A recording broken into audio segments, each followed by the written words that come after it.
नमस्कार. संपूर्ण महाराष्ट्रामध्ये जिल्हा परिषद अंतर्गत महिला व बालकल्याण विकास विभाग या अंतर्गत विविध योजना राबवल्या जातात. यातील एक महत्त्वाची योजना म्हणजेच ग्रामीण भागातील महिलांना पिठाची गिरणी, सर्वसाधारण प्रवर्गातील महिला असतील यांना अर्थसहाय्य पुरवणे योजना संपूर्ण महाराष्ट्रामध्ये सुरू झाली आहे. याच्यामध्ये सध्या सातारा जिल्हा असेल, त्यानंतर छत्रपती संभाजीनगर असेल, तर या ठिकाणी या योजना सुरू झालेल्या आहेत. चला तर या योजनेकरता संपूर्ण माहिती घेऊया. तर लक्षात घ्या, अर्ज जो आहे तुम्हाला ऑनलाईन पद्धतीने करायचा आहे. तर याच्या अंतर्गत जी डॉक्युमेंट जोडायचे आहेत, तर लक्षात घ्या तुम्हाला ऑनलाईन अर्ज करायचा आहे. त्यानंतर अर्जदार हा दारिद्र्य रेषेखालील कुटुंबातील अथवा लाभार्थी कुटुंबाचे वार्षिक उत्पन्न 1,20,000 पर्यंत असलेबाबतचा तलाठी किंवा तहसीलदार यांचा तुम्हाला दाखला जोडावा लागेल. त्यानंतर एकाच कुटुंबातील अनेक मुली किंवा महिला जर या योजनेचा लाभ घेण्यासाठी पात्र असल्या, तरी एका कुटुंबातील एकाच मुलीला किंवा एकाच महिलेला या योजनेचा लाभ घेता येणार आहे. त्याचबरोबर सदर योजनेचा लाभ जिल्ह्यातील ग्रामीण भागातील 18 ते 60 वर्षे वयोगटातील मुली किंवा महिलांना घेता येईल. त्यासाठी अर्जदार शाळा सोडल्याचा दाखला किंवा जन्मतारखेचा दाखला जोडावा लागणार आहे. या लक्षात घ्या, अर्जदार यांचे आधार कार्ड याची झेरॉक्स प्रत सोबत जोडावी लागेल. त्यानंतर अर्जदार यांचे बँक खात्यावर अनुदान वर्ग करण्यासाठी अर्जदार यांचे बँक पासबुक पहिल्या पानाची झेरॉक्स, यावर अर्जदार यांचे नाव, बँकेचे नाव, शाखा, खाते क्रमांक, आय-एफ-सी कोड इत्यादी संपूर्ण माहिती असली पाहिजे. हे बँक खाते सुरू असल्याबाबत मागील 3 महिन्याच्या खात्यावरती व्यवहार झालेल्या पानाची प्रत जोडायची आहे. त्याचबरोबर अनुसूचित जाती उपाययोजना यामध्ये विशेष घटक योजना करता अनुसूचित जाती, नवबौद्ध या प्रवर्गासाठी जातीचा दाखला तहसीलदार यांचा जोडायचा आहे. त्यानंतर व्यवसायासाठी जागा उपलब्ध असलेबाबत नमुना 8 चा घराचा उतारा जोडायचा आहे. त्यानंतर विद्युत पुरवठा सोय असलेबाबत एम-एस-सी-बी एम-एस-ई-बीच्या नजीकच्या बिलाची झेरॉक्स प्रत जोडायची आहे.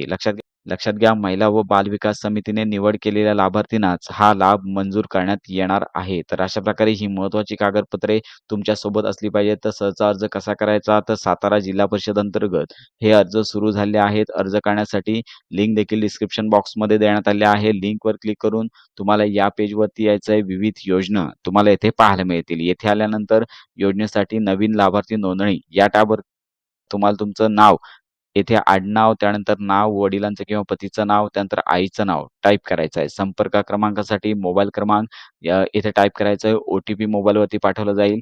त्यानंतर येथे ओ-टी-पी टाइप करून व्हेरिफाय ओ-टी-पी या टॅबवर क्लिक करायचं आहे. प्रणालीमध्ये पासवर्ड सेट करायचा आहे. त्यानंतर तुम्हाला तुमचा पत्ता निवडायचा आहे. पंचायत समिती अंतर्गत सातारा जिल्ह्यातील हे फॉर्म आहे. त्यामुळे पंचायत समितीतला तालुका तुम्हाला पंचायत समिती अंतर्गत निवडायचा आहे. त्यानंतर गावाचे नाव येणाऱ्या यादीतून निवडायचं आहे. पिनकोड न चुकता टाइप करायचा आहे. त्यानंतर ईमेल ॲड्रेस टाइप करायची आहे. इतर माहिती यामध्ये अर्जदार महिला असतील त्यांची जन्मतारीख या आयकॉनवर क्लिक करून जन्मतारीख टाइप करायची आहे.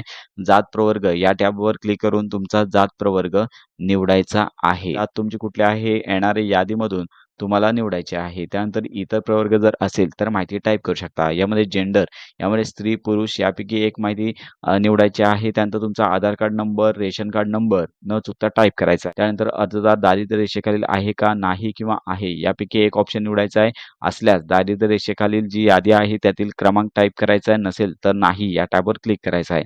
अर्जदार दिव्यांग असेल तर आहे म्हणायचं आहे. संपूर्ण दिव्यांगाचा प्रकार, त्यानंतर टक्केवारी, प्रमाणपत्र क्रमांक, त्यानंतर UDID क्रमांक अशी संपूर्ण माहिती टाइप करावी लागेल. नसेल तर नाही या टॅबवर क्लिक करायचं आहे. त्यानंतर बँक तपशील तुम्हाला इथे अपलोड करायचा आहे. त्यानंतर बँक तपशीलमध्ये आय-एफ-सी कोड, बँकेचे नाव, शाखा, त्यानंतर बँक आधार लिंक, खाते क्रमांक टाइप करायचा आहे. त्यानंतर तुम्हाला येथे आवश्यक माहिती अपलोड करायची आहे. लक्षात घ्या, प्रत्येक डॉक्युमेंटची साईज 2 MB पेक्षा जास्त नसावी. यामध्ये अर्जाचा फोटो, आधार कार्ड, त्यानंतर बँक पासबुक, रेशन कार्ड, त्याचबरोबर पाहू शकता की जात प्रमाणपत्र असेल तर ते तुम्हाला अपलोड करायचं आहे. तर अशा प्रकारे संपूर्ण माहिती जी आहे ते तुम्हाला इथे टाइप करायची आहे आणि त्यानंतर सेव्ह या टॅबवर क्लिक करायचं आहे. सेव्ह या टॅबवर क्लिक केल्यानंतर पुन्हा येथे यायचं आहे तुमचा मोबाईल क्रमांक आणि पासवर्ड न चुकता टाइप करून लॉग इन या टॅबवर क्लिक करायचं आहे. तर अशा प्रकारे लॉग इन केल्यानंतर तुमच्या समोर संपूर्ण योजनांची माहिती येथे ओपन होईल. तर लक्षात घ्या, इथे महिला व बाल कल्याण विभाग, तर या ठिकाणी पाहू शकता की ग्रामीण भागातील महिलांना पिठाची गिरणी व सर्वसाधारण अर्थसहाय्य पुरवणे अशा प्रकारचा टॅब ओपन होईल.